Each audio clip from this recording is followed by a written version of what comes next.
William black کی نظم دی ایکوئنگ green کی دنیا میں خوش آمدید۔ یہ ایک ایسی نظم ہے جو بظاہر تو بہت سادہ لگتی ہے، لیکن اس کی ہر سطر میں زندگی، وقت اور یادوں کے پورے سمندر چھپے ہیں۔ تو آئیے مل کر ان گہرائیوں میں اترتے ہیں۔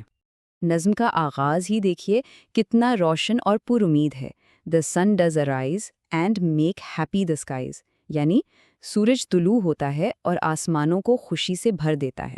صرف ان 2 سطروں میں ہی ایک ایسی دنیا کا نقشہ کھینچ دیا گیا ہے جو روشنی اور مسرت سے جگمگا رہی ہے۔ لیکن سوال یہ ہے کہ یہ خوبصورت الفاظ کس کے ہیں؟ تو چلیے ملتے ہیں ولیم بلیک سے۔ وہ صرف ایک شاعر نہیں تھے، بلکہ ایک مصور تھے، ایک ویژنری تھے جو دنیا کو اپنی خاص بصیرت کی آنکھ سے دیکھتے تھے۔ ولیم بلیک لندن میں پیدا ہوئے اور اپنی زندگی کا بڑا حصہ ایک نقاش اور مصور کے طور پر گزارا، لیکن ان کی اصل پہچان ان کا منفرد اور بصیرت سے بھرا کام تھا۔ ان کی شاعری اور پینٹنگز میں روحانیت یعنی مسٹیسزم کا رنگ بہت گہرا نظر آتا ہے۔ وہ چیزوں کو ویسا نہیں دیکھتے تھے جیسی وہ تھیں، بلکہ ویسا دیکھتے تھے جیسی وہ ہو سکتی تھیں۔ ان کی اس خاص نظر کا اندازہ اس بات سے لگائیے کہ جب وہ صرف 10 سال کے تھے تو انہیں اپنا پہلا ویژن ہوا۔ انہوں نے کیا دیکھا؟ ایک درخت جو فرشتوں سے بھرا ہوا تھا۔ یہ کوئی عام بات نہیں تھی۔ اسی واقعے نے ان کے دنیا کو دیکھنے کے انداز کو ہمیشہ کے لیے بدل دیا۔ چلیں اب واپس نظم کی طرف چلتے ہیں اور اس کی پہلی صبح میں قدم رکھتے ہیں۔ یہ حصہ بہار کی آمد، جوانی کی بے فکری اور خوشیوں کی آوازوں سے گونج رہا ہے، بالکل زندگی کے آغاز کی طرح۔ The sun does arise and make happy the skies. The merry bells ring to welcome the spring. The skylark and thrush, the birds of the bush, sing louder around to the bells' cheerful sound. While our sports shall be seen on the echoing green. یعنی سورج نکلتا ہے اور آسمان کو خوش کر دیتا ہے۔ خوشی کی گھنٹیاں بہار کو خوشامدید کہتی ہیں۔ اسکائی لارک اور تھرش جیسے پرندے ان گھنٹیوں کی آواز کے ساتھ مل کر اور بھی زور سے گاتے ہیں، اور ہمارے کھیل اس گونجتے ہوئے ہرے بھرے میدان پر دیکھے جائیں گے۔ یہاں ایک بہت ہی دلچسپ بات ہے۔ بلیک نے ابھی تک کسی انسان کا ذکر نہیں کیا۔ وہ فطرت کو ہی انسانی جذبات دے رہے ہیں، جیسے آسمان خوش ہو رہا ہے، گھنٹیاں استقبال کر رہی ہیں۔ اسے پرسونیفیکیشن کہتے ہیں۔ یہ سب آوازیں اور خوشیاں مل کر ایک ایسا گونجتا ہوا سبزہ زار بنا رہی ہیں جو زندگی سے بھرپور ہے۔ تو صبح کی رونق کے بعد اب ہم نظم کی دوپہر میں داخل ہوتے ہیں۔ یہاں کہانی کا رخ تھوڑا بدلتا ہے۔ اب بات صرف کھیل کود کی نہیں بلکہ یادوں اور گزرے وقت پر غور و فکر کی ہے۔ Old John, with white hair, does laugh away care, sitting under the oak among the old folk. They laugh at our play, and soon they all say, such were the joys, when we all, girls and boys, in our youth time were seen on the echoing green. یعنی سفید بالوں والا بوڑھا جان اپنی فکروں کو ہنسی میں اڑا دیتا ہے۔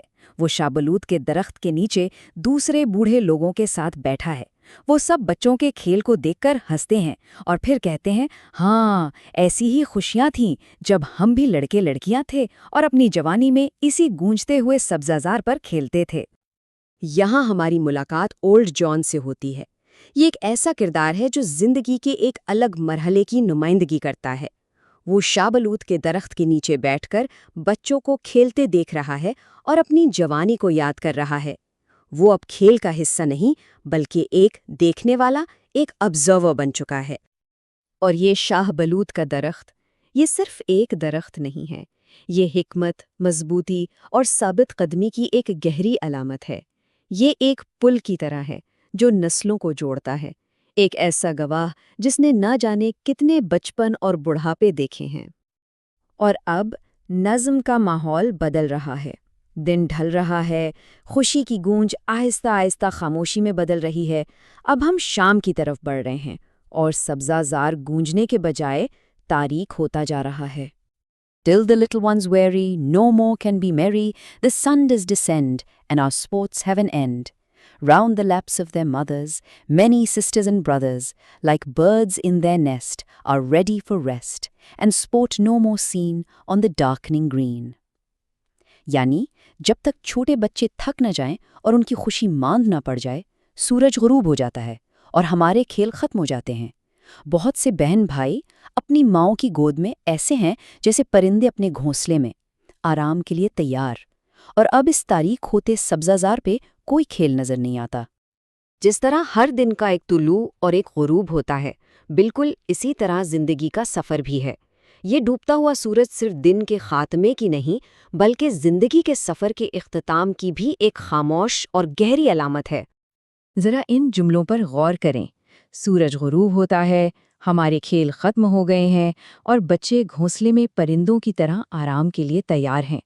ان الفاظ سے نظم کا ماحول بھرپور خوشی سے ایک پرسکون اور خاموش آرام کی طرف چلا جاتا ہے، اور گونجتا ہوا سبززار اب تاریک ہوتا سبززار بن چکا ہے۔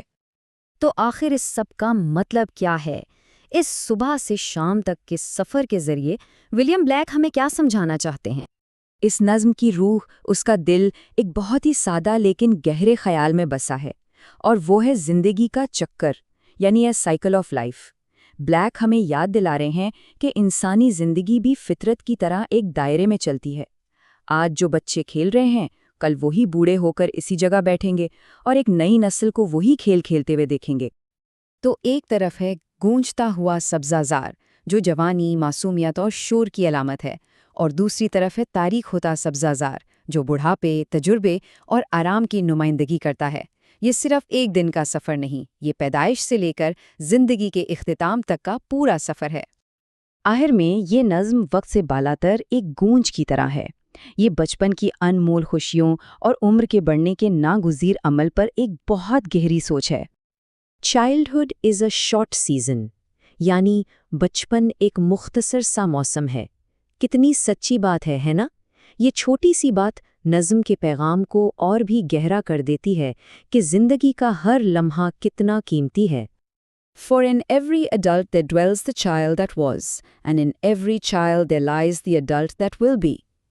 یعنی ہر بالغ شخص کے اندر وہ بچہ ہمیشہ زندہ رہتا ہے جو وہ کبھی تھا، اور ہر بچے کے اندر وہ بالغ چھپا ہوتا ہے جو وہ ایک دن بنے گا۔ یہی وہ گہرا خیال ہے جو بلیک نے اولڈ جان اور کھیلتے ہوئے بچوں کے ذریعے ہم تک پہنچایا ہے۔ تو اب یہ سوال ہم سب کے لیے ہے، ہماری زندگی کے سبزہ زار پر کون سی یادیں، کون سی آوازیں گونجتی ہیں؟